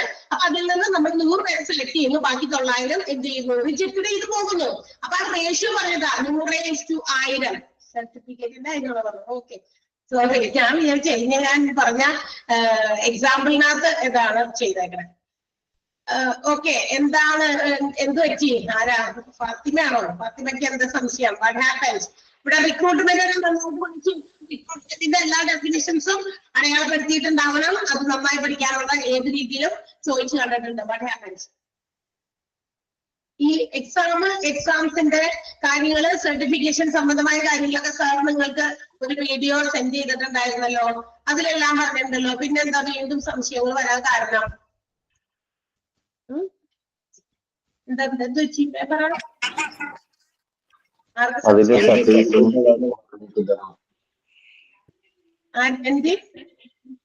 മാം, അത് ആദ്യം 1000 രൂപയാണ് പറഞ്ഞിരുന്നത് സർട്ടിഫിക്കറ്റിന്. ഇപ്പോൾ അത് 1500 എന്നാണ്. സർട്ടിഫിക്കറ്റ് വേണമെങ്കിൽ 1500 രൂപ കൊടുക്കണം എന്നാണ് പറഞ്ഞത്. അങ്ങനെ പറഞ്ഞു. പറഞ്ഞു. അത് നമ്മുടെ ക്ലാസ്സിൽ ജോയിൻ ചെയ്യുമ്പോൾ നമ്മളോട് 1000 രൂപ പറഞ്ഞെടുത്ത് ഇപ്പൊ 1500 രൂപ പറയുന്നുണ്ട്. അപ്പൊ അവർ അതിന് പറഞ്ഞ ഒരു ഇതെന്ന് പറയുന്നത് എന്തോ ഡോളറിന്റെ വ്യത്യാസം എന്തോ. പക്ഷെ നമ്മൾ നോക്കുമ്പോ ഈ ഒരു വർഷത്തിന്റെ ഇടയിൽ ഡോളറിൽ വലിയ വ്യത്യാസമൊന്നും വന്നിട്ടില്ല. ആകെ 1 രൂപ അങ്ങോട്ടും ഇങ്ങോട്ടും, അതും ഫുള്ളായിട്ട് അത്രയും ചേഞ്ച് ഒന്നും വന്നിട്ടില്ല. പിന്നെ എന്തുകൊണ്ട് ഈ 1000 എന്നുള്ളത് 1500 രൂപയായി എന്നുള്ളത്? മാം, ഇത് ഞങ്ങൾക്ക് മാമിനോടല്ലാതെ വേറെ ആരോടും സംസാരിക്കാനായിട്ട് പറ്റില്ല. മാമാണല്ലോ നമുക്ക് ആദ്യം ഇങ്ങനെയുള്ള കാര്യങ്ങളൊക്കെ പറഞ്ഞു തന്നിട്ടുണ്ടായിരുന്നത്. അപ്പൊ മാമിനടുത്തൊന്ന് സംസാരിക്കണം എന്ന് വിചാരിച്ചിട്ട് കുറെ നാളായി. അല്ല, ഞാൻ ചോദിക്കട്ടെ, ഇത് നമ്മൾക്ക് ഇത് എങ്ങനെ വന്നൊരു ഇൻഫർമേഷൻ ആണ് മാം? അത് അവിടുന്ന് വിളിച്ചു പറയില്ലേ?